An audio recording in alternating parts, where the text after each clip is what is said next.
Good morning and welcome to NTD. Good morning. Here are today's top stories. The truce between Israel and Hamas ends with rocket fire toward Israel and airstrikes on Hamas targets. Over 100 hostages are still in Gaza. What are the next steps to get them home? We bring in an expert to get some analysis. Takeaways from last night's debate between Governors Gavin Newsom and Ron DeSantis. We'll go over what they sparred about in case you missed it. Congressman Dean Phillips is speaking out after being left off the Florida primary ballot. Hear what the DNC says about his claims.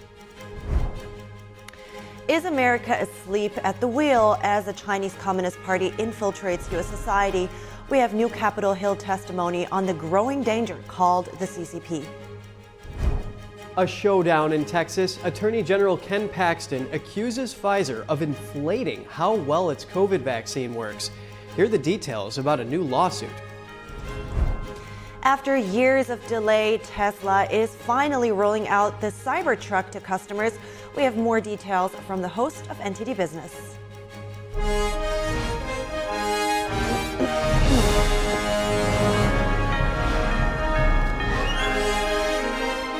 This is NTD Good Morning. Live from our global headquarters, here are Evelyn Lee and Kevin Hogan.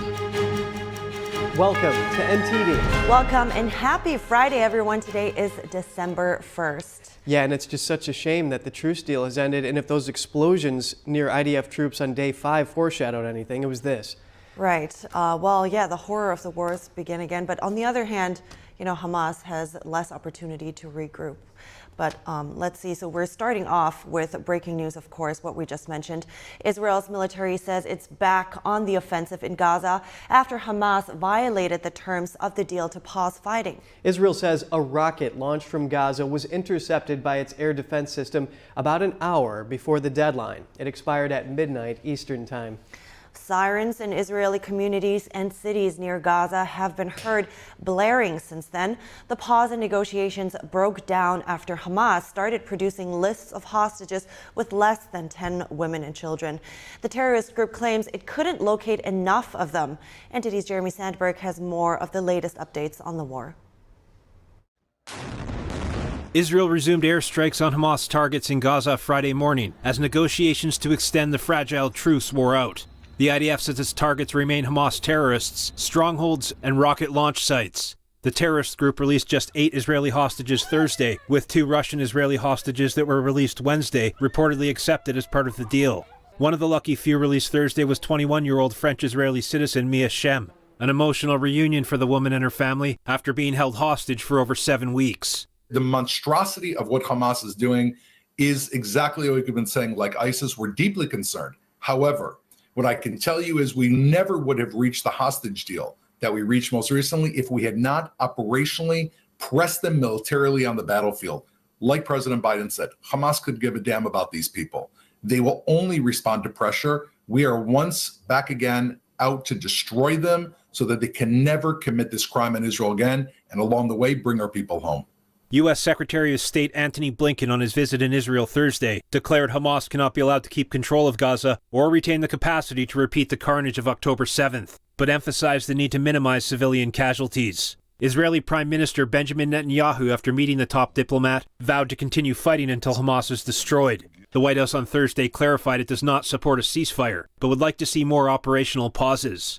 National Security Council spokesman John Kirby on Thursday addressed the terrorist attack in Jerusalem, saying although it didn't technically violate the deal because it was outside Gaza, it was a stark reminder of the type of enemy Israel faces.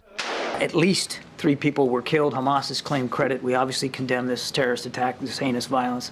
Just another example of the kind of threat that the Israeli people and the Israeli nation are under by Hamas. Negotiators assert they intend to press on to get more of the 140-some hostages held by Hamas out. Qatar's Ministry of Foreign Affairs said both sides are continuing talks with the aim of another pause. Jeremy Sandberg, NTD News. And for more on the latest on the Israel-Hamas war, we bring in Colonel Richard Kemp. He's a retired British Army commander. Good morning, Colonel. It's really good to see you. First, what more is known about what went wrong with the negotiations to extend the truce? Well, I think there was some hope and expectation, perhaps, that the negotiators would try and press Hamas to release more hostages.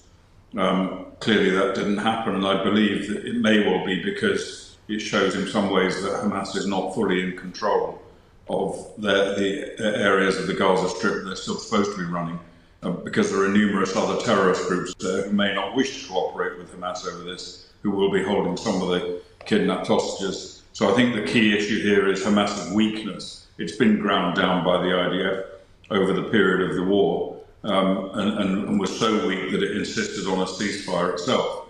And I think the inability to find and release more hostages prove that they remain weak. So that's interesting what you're saying. You're saying they are not in control anymore because of the war? And that's why they cannot find the hostages, maybe?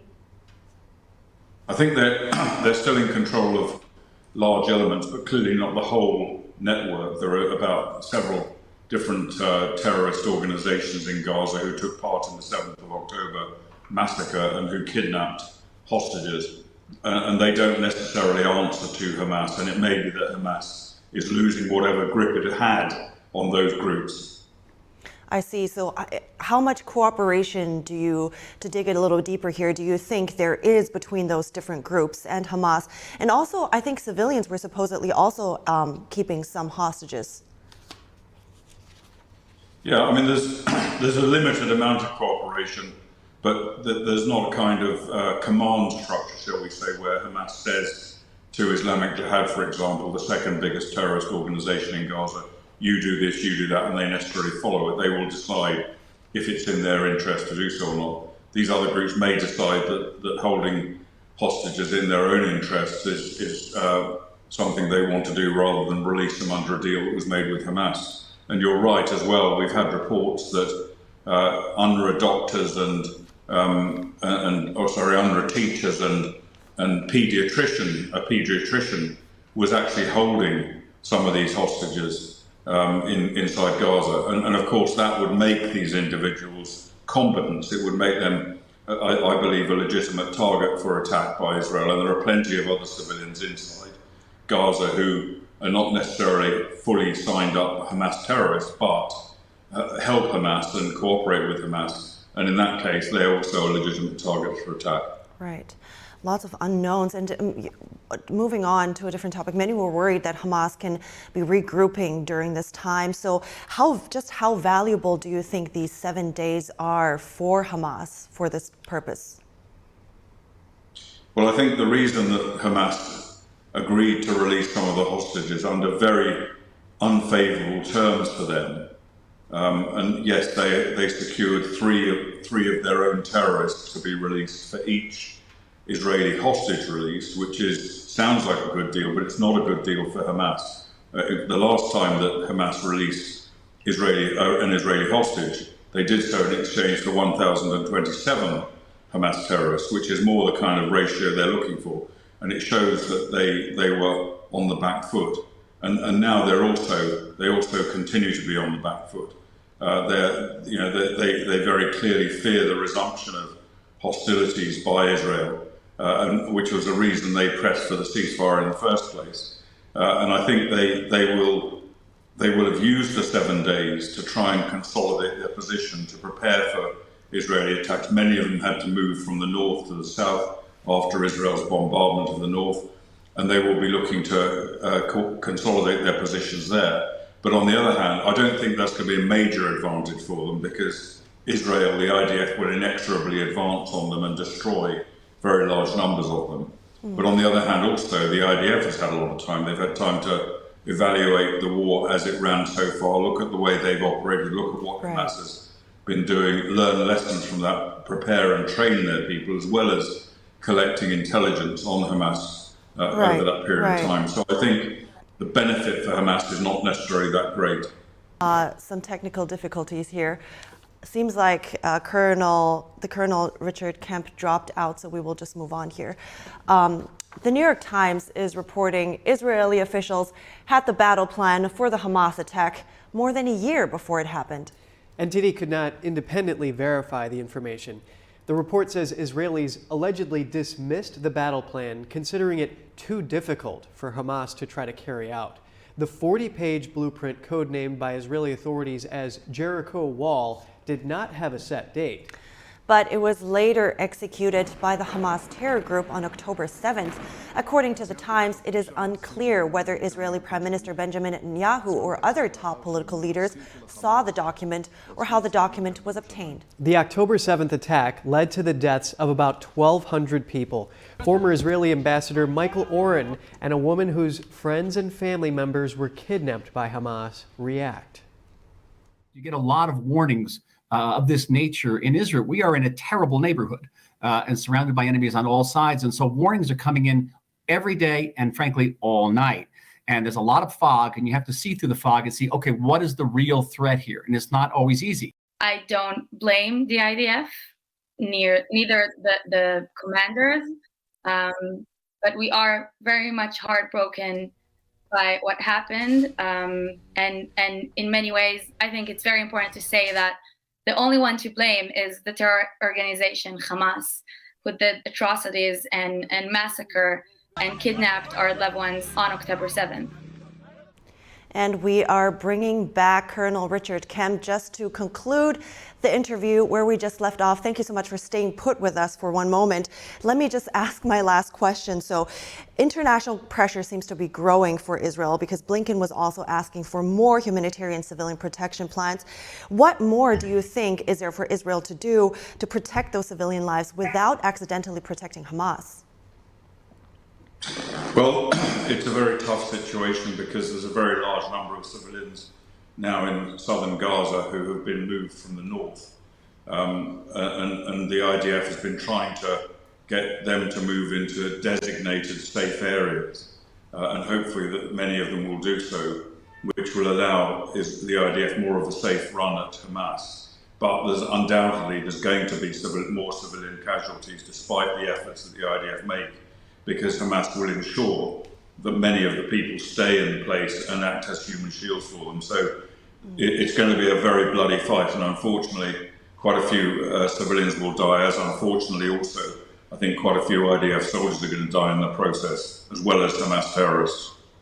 Thank you so much for your insights today and your patience, of course. Colonel Richard Kemp, I appreciate your time this morning. And moving to break, Governors Ron DeSantis and Gavin Newsom locked horns over policy last night in their Fox News debate. We'll look at a few takeaways and the mudslinging from the governor's grudge match.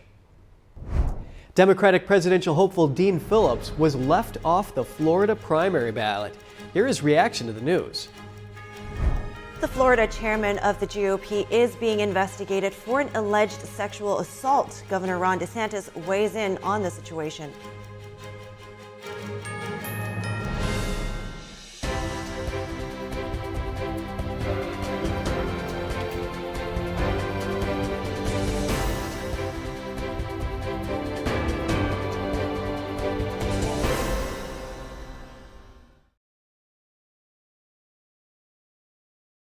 I use Book a Limo on all my trips. They have drivers everywhere. I always feel safe when I travel with their chauffeurs, from hello to goodbye. Checking rates, booking, and managing clients' reservations online is so easy.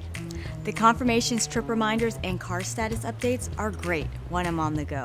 I want my clients to have the best experience during their trip. That's why I've used Book a Limo for the past 30 years. What's your destination? Book a limo, any car, anywhere. Anyone who's ever sold a home will tell you it's really hard. And it's one of the biggest financial decisions you'll ever make. That's why who you work with matters. Together with HomeLight, we take care of every detail.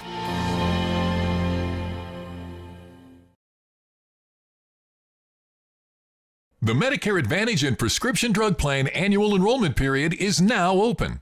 Ugh, every year I have to listen to all these commercials. We're sorry, Karen, and we know it's annoying, but we want to make sure everyone on Medicare knows it's time to check and see if they can enroll in a plan that will save money or include additional benefits. I just want these commercials to stop. Honestly, Karen, we do too. But this is the only time of year when everyone on Medicare can call and see if there are plans with additional benefits available in their area. I already have a Medicare Advantage plan, so these commercials aren't even for me.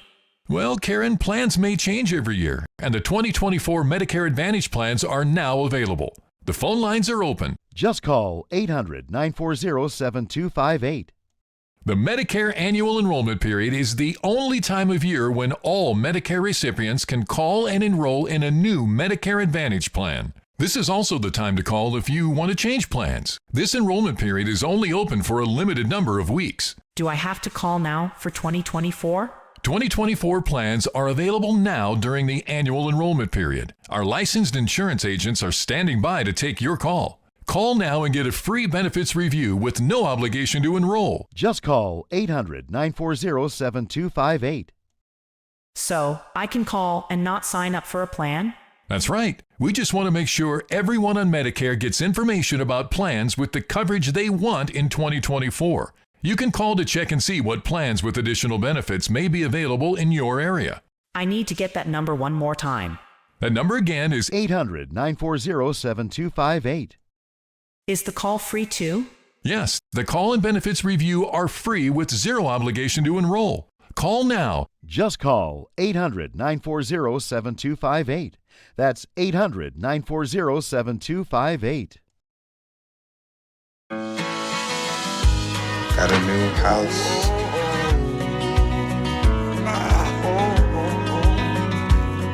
I think I finally found a place that I call home.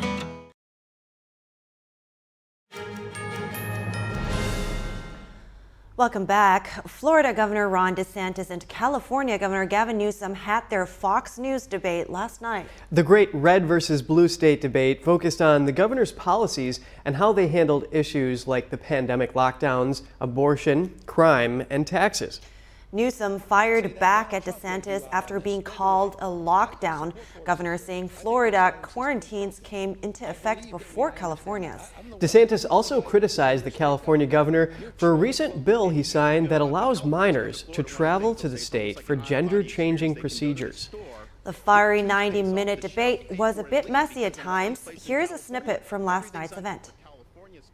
Well, this is an app where they plot the human feces that are found on the streets of San Francisco. And you see how almost the whole thing is covered, because that is what has happened in one of the previous greatest cities this country's ever had. Human feces is now a fact of life, except when a communist dictator comes to town. Then they cleaned up the streets. They lined the streets with Chinese flags. They didn't put American flags there. They cleaned everything up. So they're willing to do it for a communist dictator, but they're not willing to do it for their own people. So let's break down the battle of wits between Governors DeSantis and Newsom. Please welcome Aaron Call, the Director of Debate for the University of Michigan Debate Program. He joins us live for some discussion. Thanks for coming on the show, Aaron. Did Newsom portray himself as this cool, under-pressure, media-savvy politician when duking it out on COVID or when defending himself from attacks from DeSantis and Hannity? No, I think he showed himself to be pretty well and confirmed that he's not going to be running in this cycle in 2024, but I think he definitely has aspirations for 2028. And one of the things that he's been saying is that Democrats shouldn't fear going on Fox News, kind of in a hostile environment. Being in a debate that's moderated by Sean Hannity should appeal to conservative, moderate voters. And I think he kind of hung in there toe-to-toe with DeSantis. And is going to be a formidable fixture of the Democratic Party going forward in future elections. Right, and was DeSantis' visual aid of the map that purports to show the plot of the appearance of feces on the street of San Francisco well played? I don't think so. Typically in these debates, visual aids are prohibited, and it's supposed to be kind of an exchange of ideas between the candidates, and so you don't see this in a typical debate. And when DeSantis debates again in Alabama next week or in Iowa in January, those won't be kind of part of the rules. So practice like that, the external visual aid is something he's never going to be able to use either in a primary or general election debate. So, it may have scored some kind of cheap shots in the moment, but, sometimes too, you have to sit back and think that these are people's lives, and, homelessness is an issue both in California and Florida. And I thought that he just kind of, that was one of the lowlights, actually, I thought, of the night, even if it may have, scored some short-term political gain. Presenting a solution to homelessness, or pointing to something he did in Florida to decrease those numbers, or those numbers being better than California, I think the time would have been better spent. Looks like our signal with Aaron has been cut off here, but maybe he's back. Aaron, can you hear me? Yes. Yes, okay, there we go. So Aaron, just out of curiosity, what happens if someone breaks the rules of a debate? Is there a demerit point, or what happens?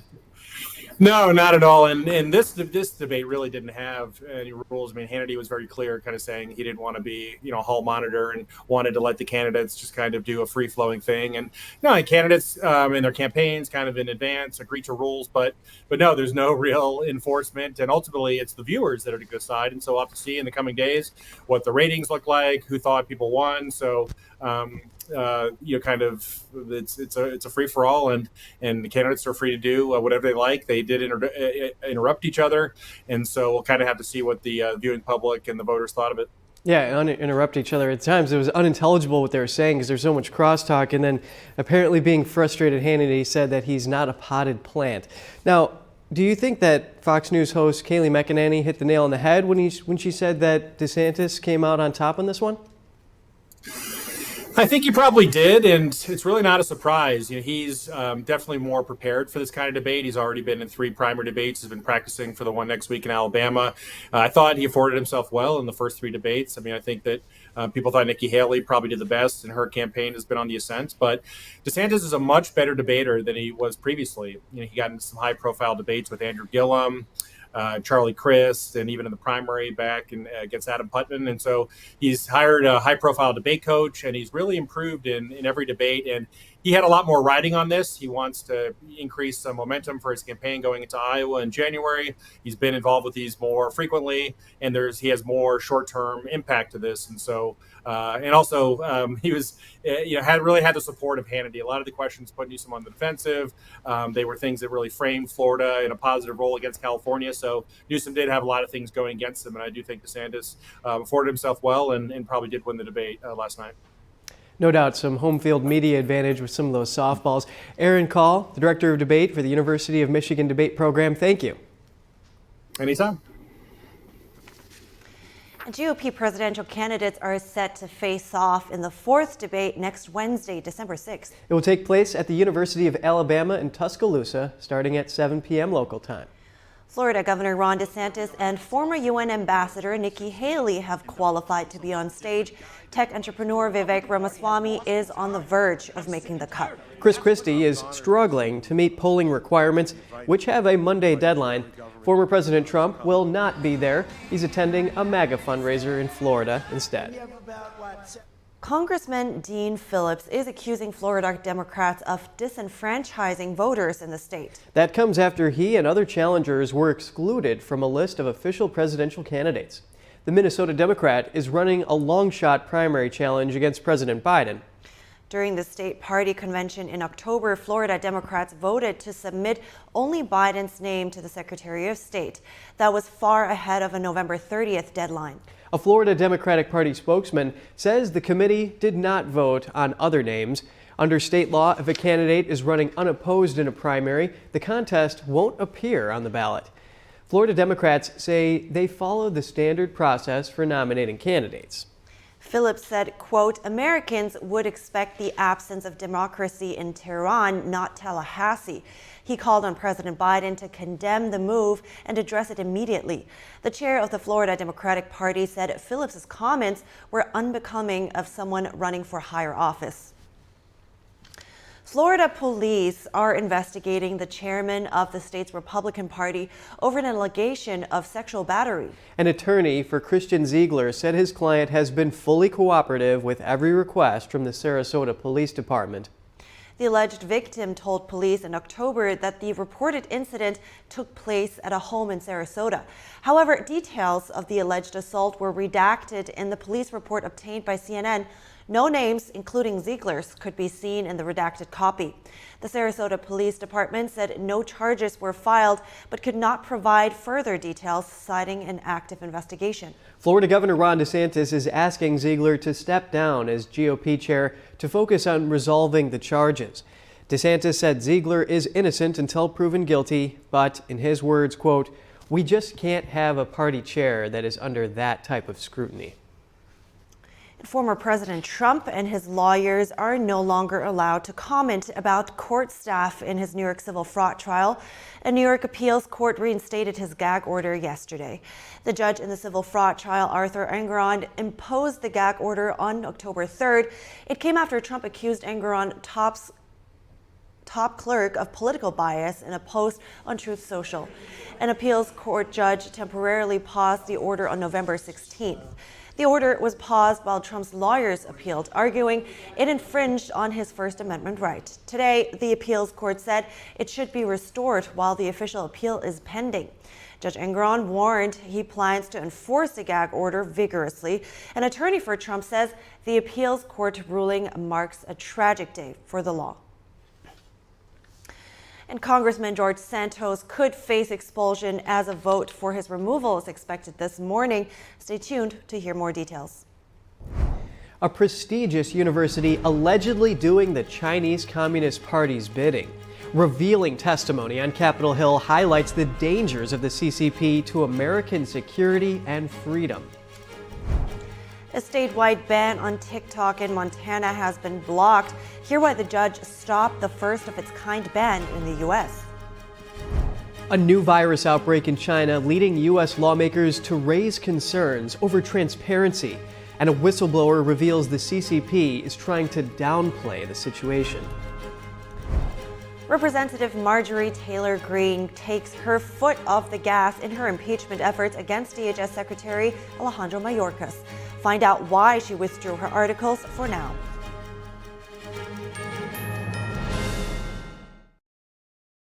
Anyone who's ever sold a home can tell you it is really hard. That's why who you work with matters.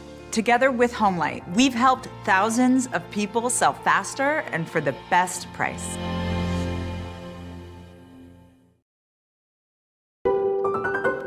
Kindness is cool.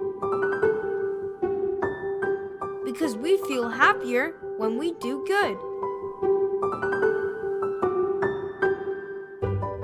Kindness connects us with others and improves our self-esteem. Simple actions, meaningful lives. Let's practice kindness, share our love, and show our care for one another.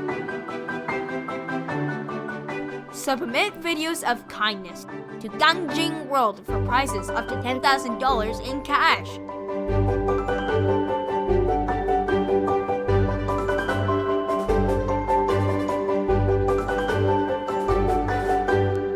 For more information, visit gangjingworld.com.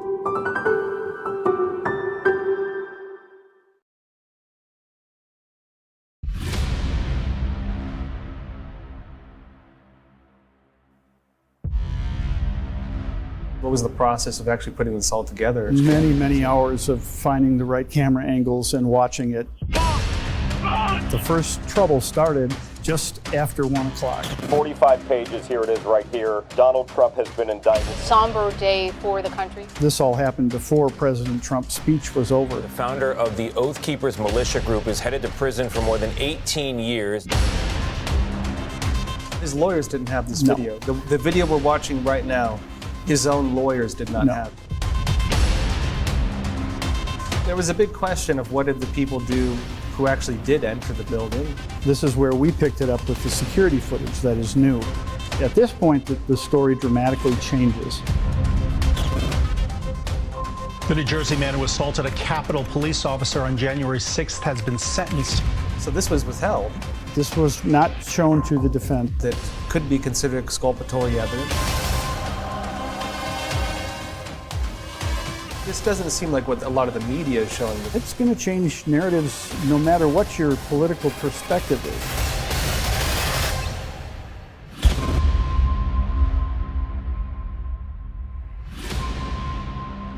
What we're after is the truth.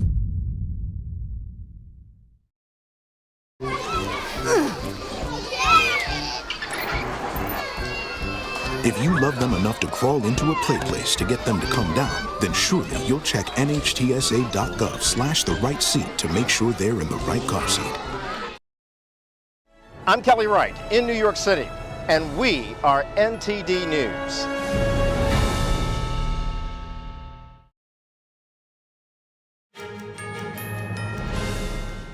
Good morning and welcome back. Congressman George Santos could make history today as the 6th member of the House of Representatives ever to be expelled. The call for his removal comes after a scathing report from the House Ethics Committee.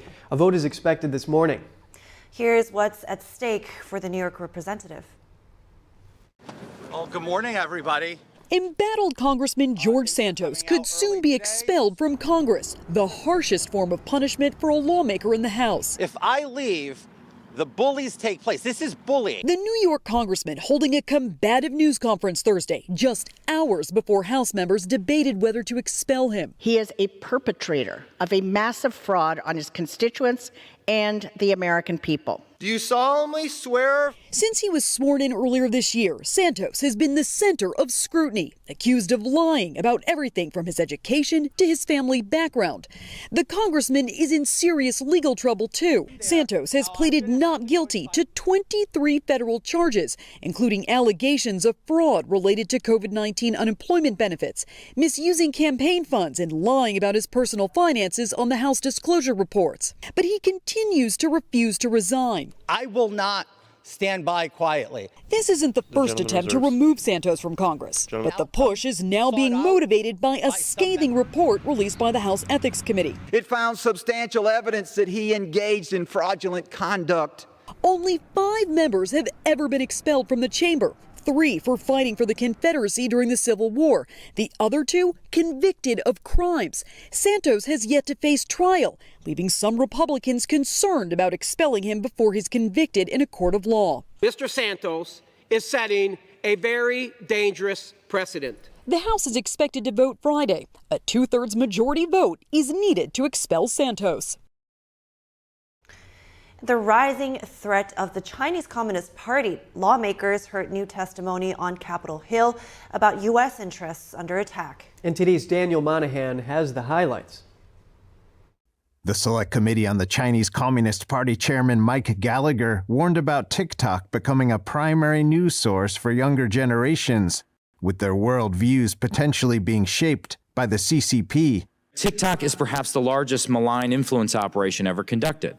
Allowing a CCP-controlled entity to become the dominant media platform, the dominant news platform in America, would be a huge mistake, in my opinion. It would be as if in 1962, at the height of the Cuban Missile Crisis, we allowed Pravda and the KGB to purchase the New York Times, the Washington Post, ABC, and NBC, and that probably understates the scope of the problem. Gallagher says there's clear evidence that parent company ByteDance has done the Communist Party's bidding. He discussed how the CCP forced ByteDance to shut down its news platform because it went against its core socialist values. And in a groveling self-criticism, the founder of ByteDance apologized for failing to respect socialist core values and deviating from public opinion guidance and failing to realize that socialist core values are the prerequisite to technology. Following this, ByteDance announced a new strategy to hire 4,000 extra censors and integrate socialist core values into its technology. Representative Seth Moulton also touched on the online threat of the CCP. But today, China is attacking our businesses, our citizens, our kids through the internet every single day. Former State Department official Miles Yu says the CCP is strongly influencing Chinese citizens abroad through buying major media outlets. Hundreds of TV stations, newspapers, magazines overseas, outside of China, almost all of them are now bought by the Chinese Communist Party. There's a recent study indicated that the only network that is not really controlled by the Chinese Communist Party is the Falun Gong-related media outlets. Congresswoman Michelle Steele highlighted the problem with universities taking CCP money. UC Berkeley received $220 million from CCP, never reported. Miles Yu also touched on what he views as the corrupt relationship of prestigious universities like Harvard with the CCP. They conduct a survey on behalf of the Chinese government to prove that 93% of Chinese people support the Chinese Communist Party. So use Harvard's prestige to support the Chinese propaganda. Yu says Harvard didn't even do their own research. instead subcontracting a Chinese company in Beijing to do it. Yu discusses what the CCP most fears about America. It doesn't matter which party is in charge, Democrats or Republican. It's not a policy per se. It's the very existence of the United States that could inspire Chinese people. That's what they fear about most. Testimony was also heard on the CCP's infiltration of sensitive infrastructure. For all the ports, same thing too. They're controlling our cranes and they're controlling data tracking systems. While Congressman Gallagher is calling on the Biden administration to investigate the Chinese drone company Autel Robotics, Gallagher says Autel is openly affiliated with the People's Liberation Army. The congressman says law enforcement and state and local governments are purchasing and operating Autel drones, potentially exposing sensitive data across the country. Daniel Monahan, NTD News. Montana's first in the nation ban on TikTok was blocked yesterday.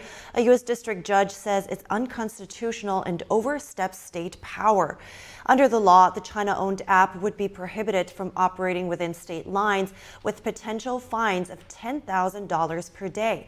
Montana's governor signed it into law in May, saying it was necessary to protect Montana residents' data from the Chinese Communist Party.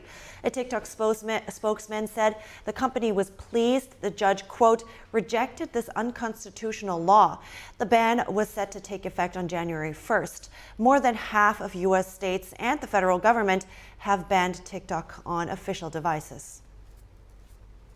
Lawmakers are raising transparency concerns over a new virus outbreak in China.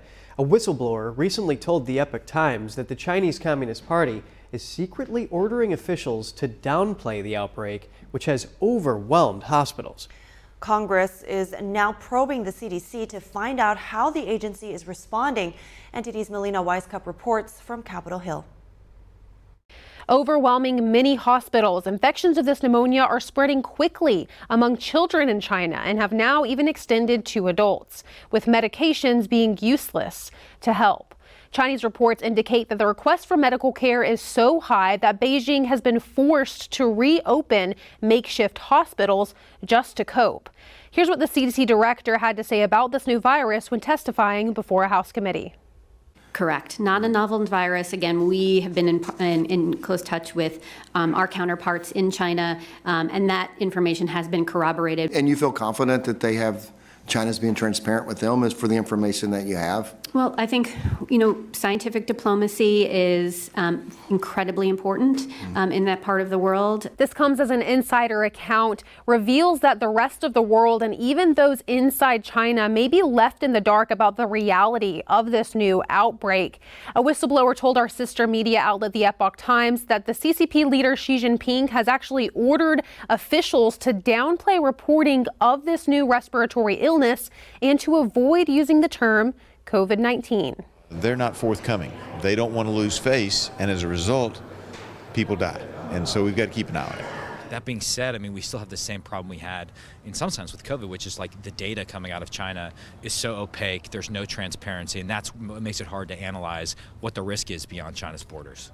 The Energy and Commerce Committee has asked the CDC to be on guard about this new outbreak and to better prepare to provide more transparency into the true nature of the virus. They didn't tell us the truth during COVID. They held back on what was happening probably for weeks, if not months, which resulted in a worldwide pandemic. So I'm skeptical also about what's happening in China, and we need to know what it is. Now the Energy and Commerce Committee is requesting the CDC to answer a long list of questions on the virus by December 13th, including things such as if the CCP has tried to withhold or delay providing information about this virus and what information, if any, has the CDC received from China on the virus.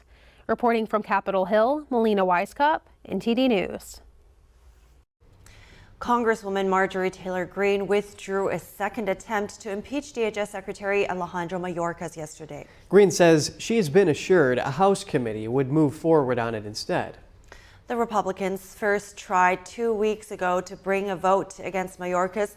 8 GOP members joined Democrats on a vote to send it to committee. Greene says she believes impeaching Mayorkas should be a priority for the new House Speaker. She has vowed to just keep reintroducing the impeachment articles. She says Americans will not tolerate Republicans continuing to vote it down. The House passed a bill yesterday barring the use of taxpayer money to pay for illegal immigrant housing on federal lands. That would include land belonging to the National Park Service, the Bureau of Land Management, and other government agencies. The bill would also revoke the Biden administration's lease with New York City to house illegal immigrants at Floyd Bennett Field in Brooklyn. The bill passed mostly along party lines in a vote of 224 to 203, with all Republicans and 6 Democrats voting for it. The Biden administration announced that it strongly opposes the bill. Congresswoman Nicole Maliotakis from New York introduced the bill. She says turning federal parks into camps for unvetted migrants is unfair to surrounding communities and taxpayers who are forced to foot the bill. Meanwhile, another caravan of migrants has nearly arrived at the border. Caravan coordinators estimate this group has almost 3,000 migrants, including 700 children from different nationalities. And coming up, Tesla's new Cybertruck is being delivered to customers now after years of delay. We hear the details from the host of NTD Business. And Meta removes thousands of fake accounts from its social media platform Facebook. Stay tuned to find out what these accounts were for after the break.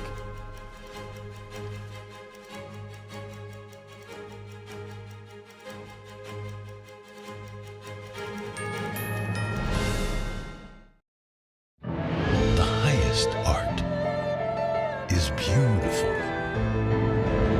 breathtaking, timeless, and moving. Experience art with 5,000 years of history, inspired by the divine.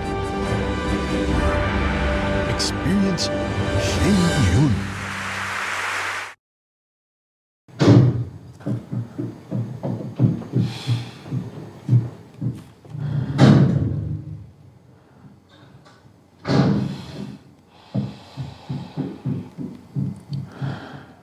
I love you!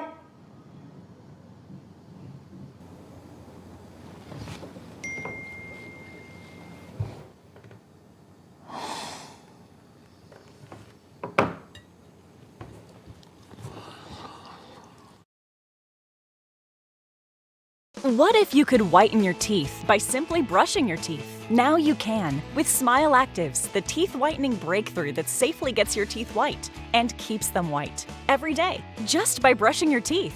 I never thought that whitening my teeth could be so easy. I just put the gel on the brush, the toothpaste on it, brush, and I can see my white teeth. Simply add Smile Actives to any toothpaste and our patented PolyClean technology activates into a powerful microfoam that penetrates into the enamel surface to safely lift and remove stains. You need a simple way to whiten your teeth. Without strips, without trays, without going to the dentist. And it was about time that a product was developed that you would be able to do that with just brushing. And now, Smile Actives is even better with new Pro Whitening Gel with 33% greater whitening power, clinically shown to whiten teeth faster, up to 8 shades. 100% of users saw whiter teeth. On food stains, coffee and wine stains, even on veneers, crowns, and dentures. I eat the blueberries, I drink the coffee, and I know that Smile Actives will keep my teeth white every day. If you could use something so easy like Smile Actives to take yellow teeth to white teeth, why wouldn't you? Why spend hundreds of dollars for whitening treatments at the dentist when now you can whiten your teeth with new Smile Actives Pro Whitening Gel every time you brush your teeth? Call or go to smileactives.com and for a limited time get new Pro Whitening Gel for just $24.95.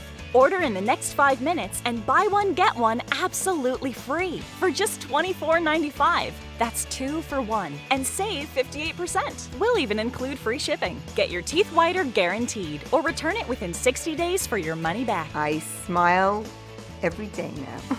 The difference is literally night and day. So now I'm always smiling, always choosing, because now my teeth are much whiter. This offer is not available in stores, so call or click now before the special buy one get one free offer goes away.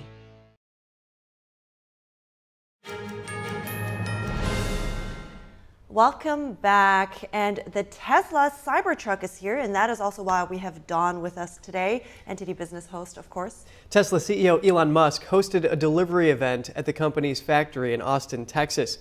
So Don, I'm not saying I'm going to buy one, but how much do they cost? Well, Kevin, it's going to set you back around $61,000 for the base model, that is. It's actually over 50% than what CEO Elon Musk had predicted in 2019. He said at that time it would cost around $40,000. So that's around 50% more. So the high-end model, it's going to set you back $100,000 or close to that. I mean, just for comparison, the Ford F-150 Lightning around only $50,000, even cheaper than the base model of the Cybertruck. So obviously the Cybertruck is targeting a very specific group of consumers. I mean, it probably won't be widespread in terms of popularity because, I mean, the majority of US consumers will not spend $100,000 on a car. Especially when car loan interest rates right now is higher than before, right? And at the time, people put down $100 in terms of deposit to hold a reservation for the truck when it comes out in 2019. But now, if you're interested, you got to put down $250 for the car. But Elon Musk has also said that this car right now is actually not very cost effective because there's problems in ramping up production. So it's going to take anywhere up to 18 months before the Cybertruck is a significant cash flow contributor to the company. $100,000. Don't let any mud get on that. But it's true. It looks super shiny. It's very unconventional design, I'd say, but really futuristic. So I guess it's got to be your thing to have one of those.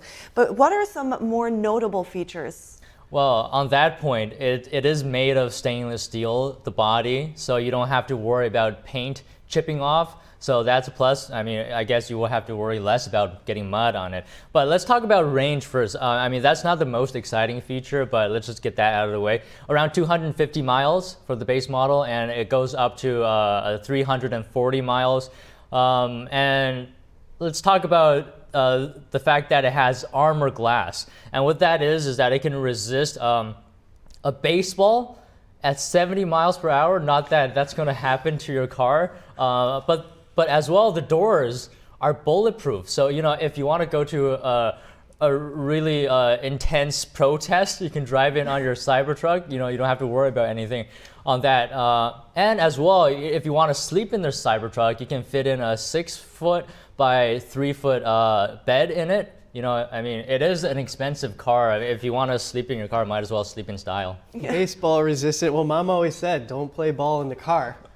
Well, now you can. Yeah, that's a good point. And another interesting thing about this is actually you can get about 130 miles of range in just 15 minutes when you plug that supercharger in there. Wow, I mean, that's pretty cool. Yeah. So you got anything else for us, Don? Yeah, sure. Meta actually recently shut down thousands of fake Facebook accounts. The social media giant realized someone in China created them to divide Americans ahead of the next election. The accounts used fake photos, names, and locations in an attempt to look like real Americans weighing in on political issues. Instead of spreading fake content as other networks have done, the accounts shared posts from X made by politicians and news sources. They would pull content from both liberal and conservative sources, indicating that its goal was not to support one side or the other, but to increase division. This is definitely something to look out for because it hints at the serious threats that online disinformation poses, especially because of the upcoming US election. Yeah, well, it seems like these measures are almost happening regularly, right? This is not the first time we've heard about it. Let's just hope that they keep on top of those. Thank you so much, host of NTD Business, Don Ma. Yeah, my pleasure. And the Chinese regime is sponsoring cheap trips to China for hundreds of Taiwanese politicians ahead of key elections. That's according to an exclusive report from Reuters. Taiwanese President Tsai Ing-wen and other officials have warned about election interference from Beijing. China reportedly attempts to sway voters toward candidates seeking closer ties with the regime. Taiwanese law forbids election campaigns from receiving funds from external hostile forces such as China. Prosecutors this week are investigating 22 people in connection with interference. Coming up, Texas Attorney General Ken Paxton has strong accusations against drug maker Pfizer and its COVID vaccine. Here are the details of a new lawsuit. And phone scammers are on the prowl. NTD investigates a recent scam targeting Spectrum customers. Learn how to keep your information safe and more when we return.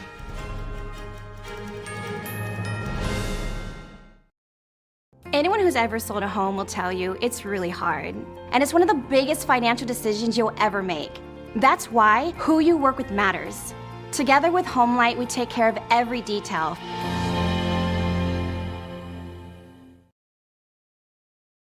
I'm Richard Karn, and I love my hose. It ain't those old hoses. This is my hose. The new Pocket Hose Copper Bullet, now infused with real copper, so your water is always clean and lead-free. Just turn on the water and watch your hose grow and grow. And when you turn off the water, away it goes. Our new inner tube uses 3 layers of high-strength latex on the inside. Then it's wrapped in a new polymer filament jacket, 3 times stronger than the other hoses. And I love the oversized, easy-to-grip fittings. Get the super light 25-foot Pocket Hose Copper Bullet today for only $29.99. But wait, call now and get our Turbo Shot adjustable nozzle, absolutely free. This is an exclusive advanced release of our 2024 edition Pocket Hose. Order now. Call 1-800-617-2364 or visit copperbullet.hose.com. So call 1-800-617-2364 now. It's just clear as day. The media, whether it's broadcast, cable, or print media, has become extremely biased. And I started looking online for alternative ways to get information. And I saw an ad for a free trial. And I looked at it and I said, Epoch Times. I mean, come on, this is end of days type of stuff. I mean, what are they going to be talking about here? And I said, well, it's a free trial. Let me dig in. Is it giving me both sides? Is it giving me an objective point of view here? I have looked for opportunities to see where they might be biased, and I don't find it. It has given me a level of trust in media that I didn't think I'd ever get back. I love the Epoch Times because it has renewed my faith in the idea that a reliable, responsible, non-biased source of information is available. And I can say that I love it because of that. Looking for a healthy and smooth-tasting brew? Drop by Days Coffee Roasters today and explore our wide selection of specialty-grade, small-batch roasted coffee. Home to North America's first enzyme-fermented coffee, we source a wide selection of specialty-grade coffee beans from around the world, and our baristas are ready to craft your customized brew. Visit Days Coffee at 28 North Street, Middletown, New York. Come experience a brew like no other.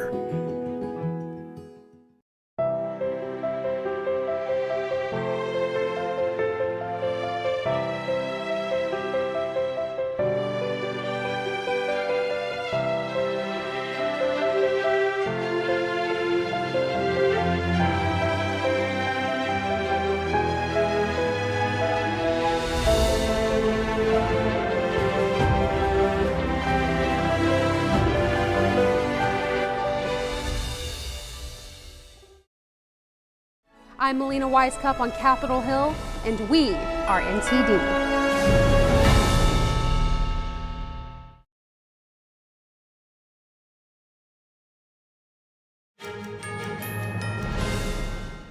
Good to have you back. COVID vaccine controversy. Texas Attorney General Ken Paxton is suing drug maker Pfizer. He accuses the company of misrepresenting the efficacy of its COVID-19 vaccine. Paxton says it was misleading for Pfizer to claim its vaccine was 95% effective based on relative risk reduction. The Attorney General says the claim came from only 2 months of clinical trial data. He says the absolute risk reduction showed the vaccine was just 0.85% effective. The Attorney General also says the pandemic worsened after people started taking the vaccine. Paxton says Pfizer censored people who threatened to spread what he calls the truth to help the vaccine be adopted. The lawsuit seeks to stop Pfizer from making alleged false claims and silencing, quote, truthful speech about its vaccine. Pfizer responded saying the information it gave about the vaccine was accurate and science-based. And as the holiday season kicks into high gear, phone scammers are working overtime to steal your hard-earned money. This time, they're doing it using fake Spectrum customer service websites. NTD's Stephanie Sakal investigates.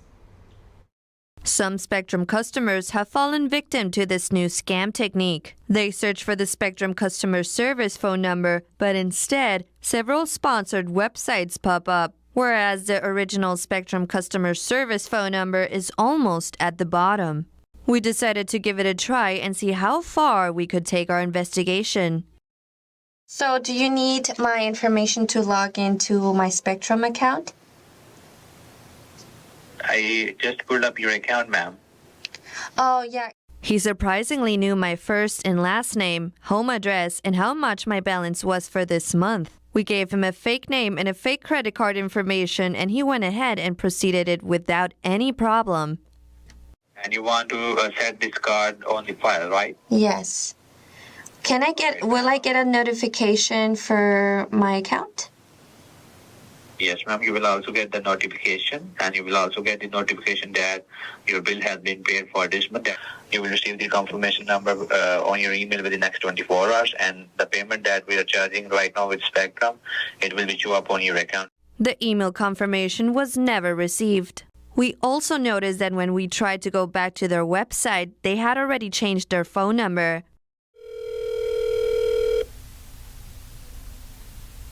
The person you are trying to reach is currently unavailable. Dennis Johnson, a spokesperson from Spectrum, stated that, quote, this latest customer scam is not specific to Spectrum. We will never ask you to pay your bill via gift card, wire transfer, cryptocurrency, payment apps. This type of scam has been on the rise. Law enforcement from around the country continue to emphasize the need for vigilance and caution when dealing with unfamiliar numbers, highlighting ongoing efforts to combat fraudulent practices. Stephanie Sakal, NTD News.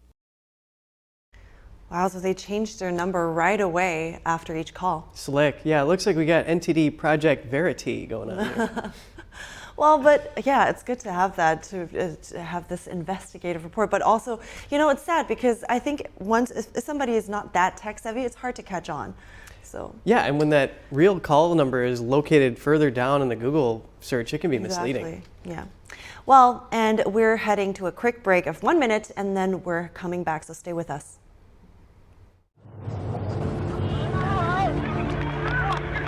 There are real consequences to controlled media.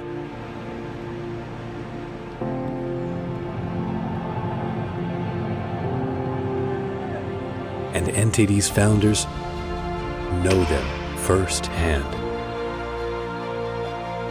Our freedom of thought is the price. This is the lesson that guides us in everything we do.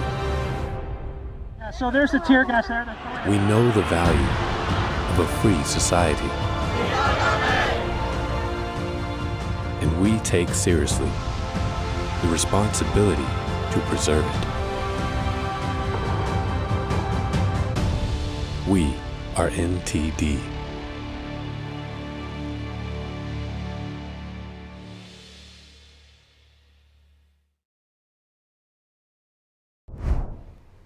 Good morning. Welcome to NTD. Good morning. Here are today's top stories. The truce between Israel and Hamas ends with rocket fire toward Israel and airstrikes on Hamas targets. How can the U.S. stop Iran from putting pressure on shipping lanes in response to Israel's war on Hamas? A retired colonel tells us the key involves U.S. money and oil to China. And here's a twist. Former CNN anchor Chris Cuomo says he's open to voting for former President Trump. And a man who says he is a co-founder of BLM Rhode Island is backing Trump for 2024.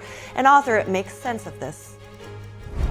Takeaways from last night's debate between Governors Gavin Newsom and Ron DeSantis. We'll go over what they sparred about in case you missed it. Dean Phillips is off the Democratic primary ballot in Florida. We'll tell you why and get his reaction coming up. Can Christmas be far away? December is here, and the president performed the annual lighting of the national Christmas tree. Get a look at the scene in all its splendor coming up.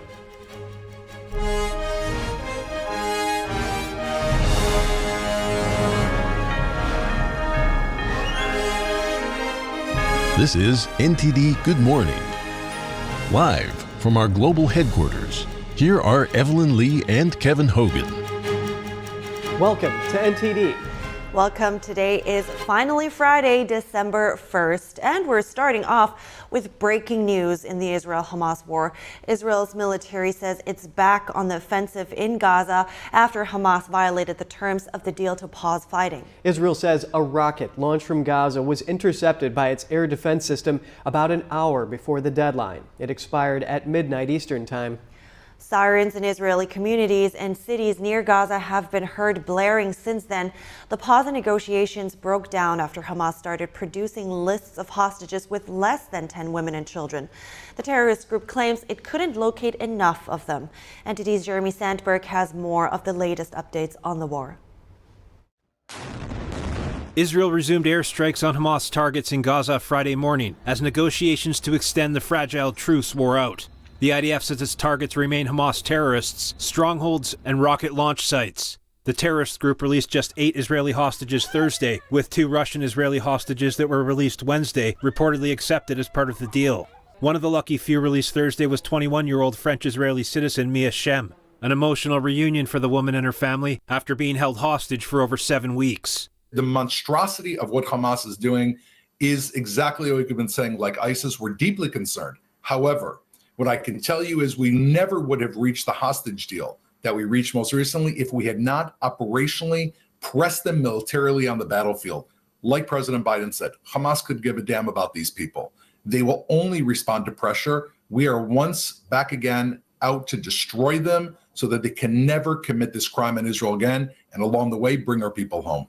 U.S. Secretary of State Antony Blinken on his visit in Israel Thursday declared Hamas cannot be allowed to keep control of Gaza or retain the capacity to repeat the carnage of October 7th, but emphasized the need to minimize civilian casualties. Israeli Prime Minister Benjamin Netanyahu, after meeting the top diplomat, vowed to continue fighting until Hamas is destroyed. The White House on Thursday clarified it does not support a ceasefire, but would like to see more operational pauses. National Security Council spokesman John Kirby on Thursday addressed the terrorist attack in Jerusalem, saying although it didn't technically violate the deal because it was outside Gaza, it was a stark reminder of the type of enemy Israel faces. At least 3 people were killed. Hamas has claimed credit. We obviously condemn this terrorist attack, this heinous violence. Just another example of the kind of threat that the Israeli people and the Israeli nation are under by Hamas. Negotiators assert they intend to press on to get more of the 140-some hostages held by Hamas out. Qatar's Ministry of Foreign Affairs said both sides are continuing talks with the aim of another pause. Jeremy Sandberg, NTD News. And earlier I spoke with Colonel Richard Kemp, a retired British Army commander, to ask about the state of negotiations around the temporary truce and the hostages still in Gaza. Well, I think there was some hope and expectation perhaps that the negotiators would try and press Hamas to release more hostages. Clearly that didn't happen, and I believe that it may well be because it shows in some ways that Hamas is not fully in control of the areas of the Gaza Strip they're still supposed to be running, because there are numerous other terrorist groups who may not wish to cooperate with Hamas over this, who will be holding some of the kidnapped hostages. So I think the key issue here is Hamas's weakness. It's been ground down by the IDF over the period of the war, and was so weak that it insisted on a ceasefire itself. And I think that the inability to find and release more hostages prove that they remain weak. International pressure seems to be growing for Israel because Blinken was also asking for more humanitarian civilian protection plans. What more do you think is there for Israel to do to protect those civilian lives without accidentally protecting Hamas? Well, it's a very tough situation because there's a very large number of civilians now in southern Gaza who have been moved from the north. And the IDF has been trying to get them to move into designated safe areas, and hopefully that many of them will do so, which will allow the IDF more of a safe run at Hamas. But there's going to be more civilian casualties despite the efforts that the IDF make, because Hamas will ensure that many of the people stay in place and act as human shields for them. So it's going to be a very bloody fight, and unfortunately quite a few civilians will die, as unfortunately also I think quite a few IDF soldiers are going to die in the process, as well as Hamas terrorists.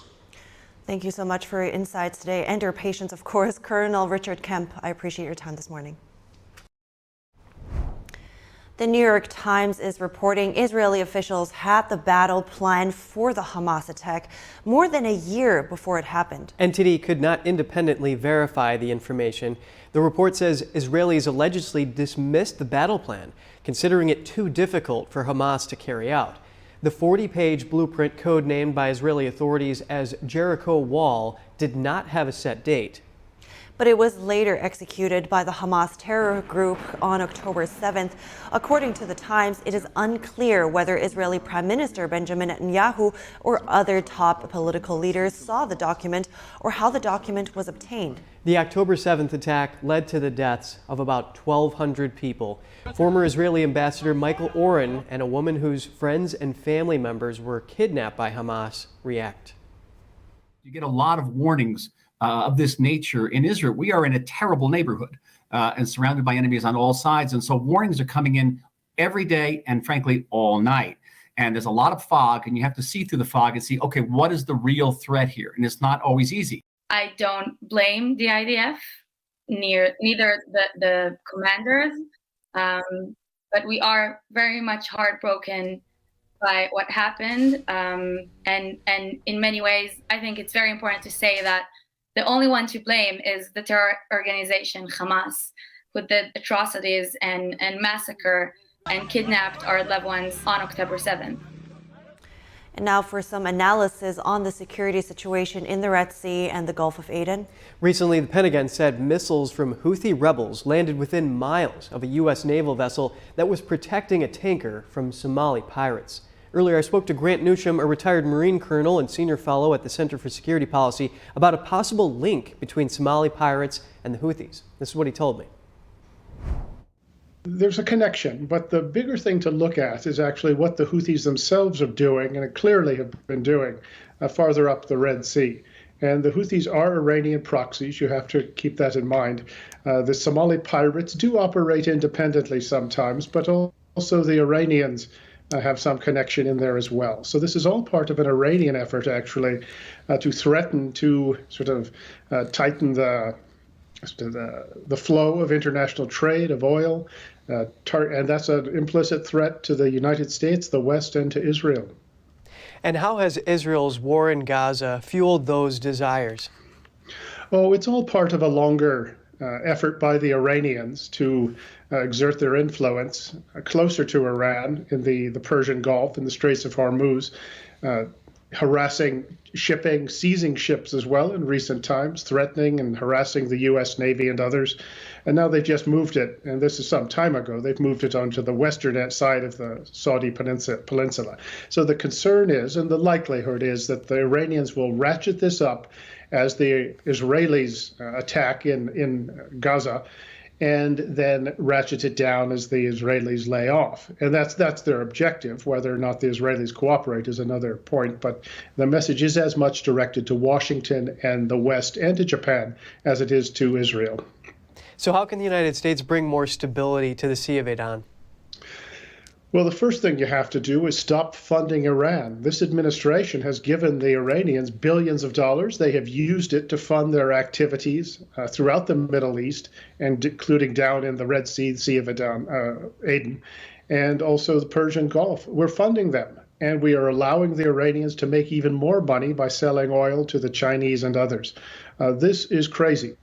And as long as you're doing that, you should not expect to have any real ability to influence what the Iranians do. Yes, we can push back and hurt them a little bit, but unless you go after stop funding the Iranians and actually make there some cost, make them absorb some cost for what they're doing, you can't expect to have any real success. And this reminds one very much of what happened in the 80s. We don't seem to learn. You mentioned oil here, so what is at stake if there is not an accessible shipping route between these lanes? Well, you can see the world depends on it, and this is where an awful lot of it flows, is through these two straits of Hormuz, and then that very narrow gap between Yemen and Djibouti at the bottom of the Red Sea. And it's not just oil, it's about 1/3 of daily ship travel goes through that strait between Djibouti and Yemen. So you put you'd hamper that, close it off, or even just make it harder to move. And that has a very serious ripple effect globally, economically, and that potentially causes the free world to ease off of Iran, in which Iran loves it, and we're playing into their hand. Well, thank you so much for weighing in on this. Retired Marine Colonel Grant Newsom. A pleasure. Thank you for having me. Up next, are voters changing their views about a 2024 Trump presidency? TV host Chris Cuomo, once a vocal critic, now says he's open to voting for Trump. And a Trump endorsement from a man who says he's a BLM Rhode Island co-founder as a national organization seeking to clarify its position. We bring you takeaways from last night's governor's debate with no shortage of mudslinging or open grievances about policies. Left off the Democratic presidential ballot in Florida, that's what happened to presidential hopeful Dean Phillips. We have his reaction. The gag order on former President Trump is back in place in the New York civil fraud trial. What the judge and Trump's attorneys have to say. And a sign Christmas is rapidly approaching. President Biden lit the national Christmas tree last night. We share some highlights with you coming up.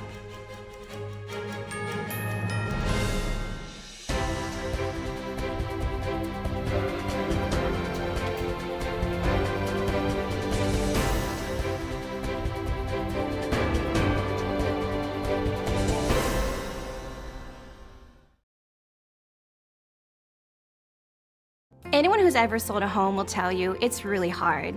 And it's one of the biggest financial decisions you'll ever make. That's why who you work with matters. Together with HomeLight, we take care of every detail.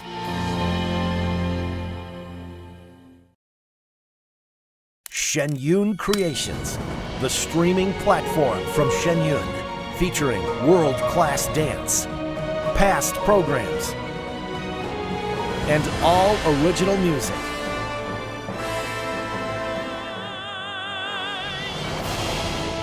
Masterclasses, behind the scenes, comedy, and more.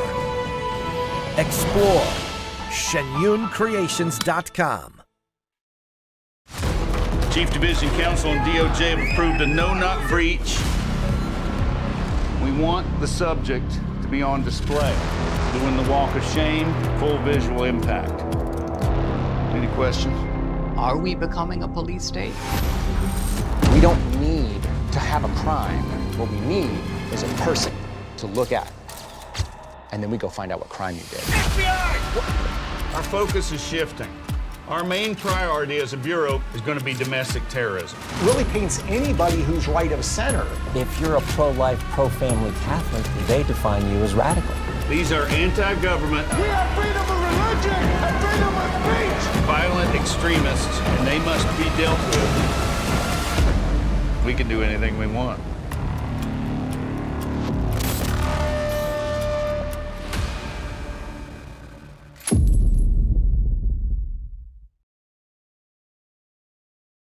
We've been spending a lot more time than ever at home these days. So maybe now you've just noticed cold air coming in from a couple windows, or that your patio door isn't closing fully, which means you're losing heat in the winter, losing cooling in the summer, losing money all year long. And that means now is the time for new windows and patio doors from Renewal by Andersen. Most installations are usually done in just one day. Renewal by Andersen windows and doors can help lower your heating bills and air conditioning bills with their most energy efficient glass available. Only their windows are made with Fibrex material, proven to be 2 times stronger than vinyl. And they're backed by a 20-year warranty. And right now, when you buy one window or patio door, get one at 40% off. Plus, there's no money down, no payments for 12 months, and no interest for 12 months. Plus, an additional $200 off your entire purchase. 1-800-218-1510. I'm in the bedroom. Okay. Oh, shit. It's not here. What? The gun's not here. What do you mean? Where is it? Cameron, are you in there? Open the door. Cam! Come on, Cam. Open the door.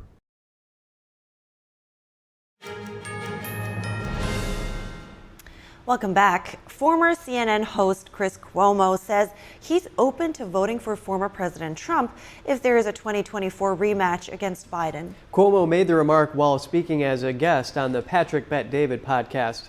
Cuomo says the first vote he ever cast was for a Republican and that he feels Trump's risk to America isn't any greater than Biden's.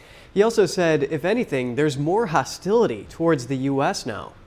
The co-founder of Black Lives Matter in Rhode Island, Mark Fisher, has endorsed Trump for his 2024 run. The National Black Lives Matter organization says Fisher is not affiliated with their group and called him an imposter. BLM and Black Lives Matter Rhode Island PAC clarified yesterday they do not support Trump. Trump praised Fisher on social media earlier this week, saying he's honored to have such a great guy's support. And let's take a closer look at these notable instances of unexpected support. We're joined live by Drew Allen, the author of America's Last Stand and vice president of Publius PR. Drew, thanks for coming on the show. We've heard what Cuomo said, and he's saying that there's more that the data is the data, and there's more hostility in the international community now under Biden. So have the current administration's policies contributed to this in your view? Well, certainly this is an indefensible administration. I think that's what the takeaway from the Cuomo comments are. This administration is so bad, so miserable, that even Cuomo is hesitant to come out and defend the Biden administration because he can't do it. And Cuomo joins Cardi B. He joins a long list of people who are dyed-in-the-wool Democrats, people that vote is just supposed to be expected. You see that in the black community, too. I mean, they feel like they're being taken advantage of. And he's saying, no, I'm actually open. Now, Cuomo, of course, isn't coming out, and he's not MAGA, and he's not like me. But people are now experiencing what I think Trump supporters were forced to kind of feel for a while, which is, they're supposed to be a little bit sheepish about their support because, I mean, how can you support this administration? So, yeah, I mean, people feel it objectively. The data is the data. Everywhere you look, by every metric, this administration is a historic failure. Well, and echoing his stance there, Cuomo's, is that the House Budget Committee says that Biden's reckless policies are actually contributing to a weakened standing of the United States and is emboldening the enemies, and they point to the botched Afghanistan withdrawal and over $200 million going directly to Gaza when the United States did not cease financial assistance to the Palestinian Authority. Mark Fisher, he's the person who says he is the co-founder of Black Lives Matter Rhode Island, supports Trump. This is something that seems to be pretty unexpected here. And Fisher told Fox News that he understands when someone's for us and when someone's not. And it's obvious the Democratic Party is not for us. So do you think this is just an isolated instance here, Cuomo and Fisher, or are we seeing a trend now? I think we're definitely seeing a trend, and this is a trend that had already been developing back in 2020, where Donald Trump was receiving a lot of the black support. I mean, this is one of the most mind-boggling realities in American politics, which is that, the so-called black vote, I mean, that constituency, if you will, is always overwhelmingly reliable for Democrats. And of course, it's built on a lie that Democrats have told black Americans and Democrat voters and other Americans in this country that, the Democrat Party is the champions of blacks despite their history. And they do that by lying about, the big switch and so on and so forth. But no, I mean, this is a great thing. We should be opening up our arms and welcoming in people. It's not, and this doesn't mean that, Donald Trump is a supporter of BLM. This is somebody who's opening his eyes. He's living the experience that all of us have, which is unique. See, this is big. We have all lived under a Biden administration and a Trump administration. If you just ask kind of the Reagan question, but say, were you better off under Biden than you were under Trump? No American can objectively say they're better off today than they were under Trump. So this is great. We should be reaching out to these people, talking to them, and using this as an opportunity to finally explain to them why the Democrat policies are responsible and tie it to that. It's not accidental. Right, and Fisher said that Trump had done more for the black community than any president I can think of in my lifetime. Why do you think he's saying that? Well, one is he's lived under both administrations. Economically, this is the big lie too from the left. That Trump's policies, tax cuts, those are only benefiting the rich. That's not true. The black community benefited just like every other American in this country under the Trump administration and his economic policies. I mean, remember, under Trump, black unemployment was the lowest in recorded history. And, he passed the First Step Act, which is something Democrats, never did. They talked about the fact that, marijuana, blacks being put in jail over, marijuana sales or use in the past, it was too extreme. So he reduced those sentences. And I think the most important thing Trump did is he talked to black Americans like they were individuals. He didn't take advantage of them. And just his stature, his ability to talk and relate to anybody, I think, he would just go and talk to the black community, the so-called black community, if you will. So it kind of eliminated this lie that a lot of Republicans carry with them, which is you're going into enemy hostile territory because people believe that Republicans are anti-black. You have to prove that you're not racist. Trump, there's not a racist bone in Trump's body. And so by virtue of him being kind of an ambassador for, us, for conservatives, it was great. Drew Allen, author of America's Last Stand and vice president of Publius PR, thank you for your time. Thank you. Florida Governor Ron DeSantis and California Governor Gavin Newsom had their Fox News debate last night. The great red versus blue state debate focused on the governor's policies and how they handled issues like the pandemic lockdowns, abortion, crime, and taxes. Newsom fired back at DeSantis after being called a lockdown governor, saying Florida quarantines came into effect before California's. DeSantis also criticized the California governor for a recent bill he signed that allows minors to travel to the state for gender-changing procedures. The fiery 90-minute debate was a bit messy at times. Here's a snippet from last night's event. Well, this is an app where they plot the human feces that are found on the streets of San Francisco. And you see how almost the whole thing is covered, because that is what has happened in one of the previous greatest cities this country's ever had. Human feces is now a fact of life, except when a communist dictator comes to town. Then they cleaned up the streets. They lined the streets with Chinese flags. They didn't put American flags there. They cleaned everything up. So they're willing to do it for a communist dictator, but they're not willing to do it for their own people. Former President Trump and his lawyers are no longer allowed to comment about court staff in his New York civil fraud trial. A New York appeals court reinstated his gag order yesterday.